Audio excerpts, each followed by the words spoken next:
It's time to finish our cargo mods on our Embassy Dolphin S on Ford Transit with E-Track.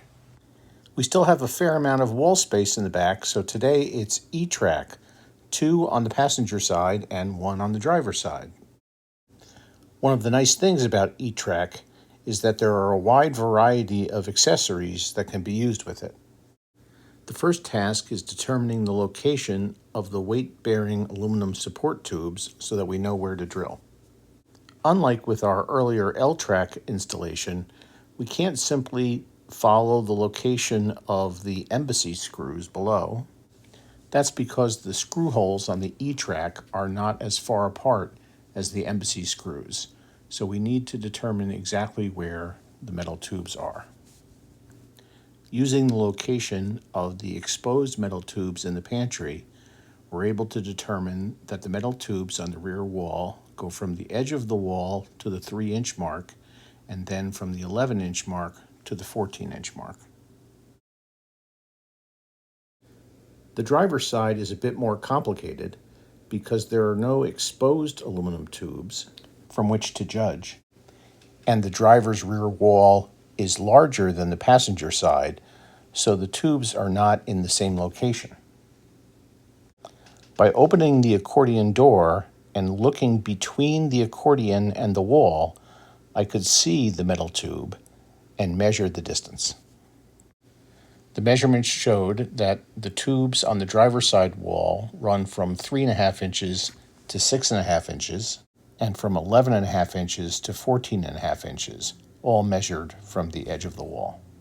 Just as a reminder, if your Embassy has pocket doors instead of accordion doors, you do not have these metal tubes on the driver's side, and you cannot screw to the same depth in the same locations.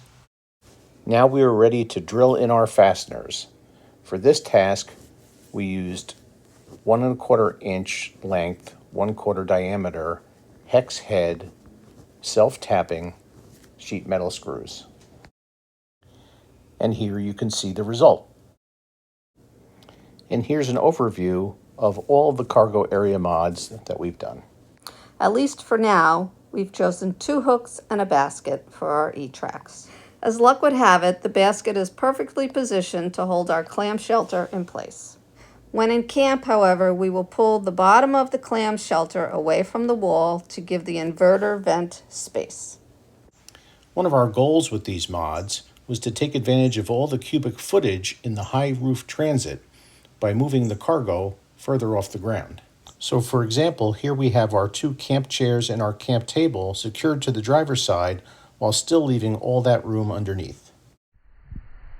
So as you can see with our project completed, we have our charging cord, hose, grill tools, 2 camp chairs, camp table, water filter, watchdog, clam shelter, and sundry other items, all stored, and yet almost all of our floor space remains available.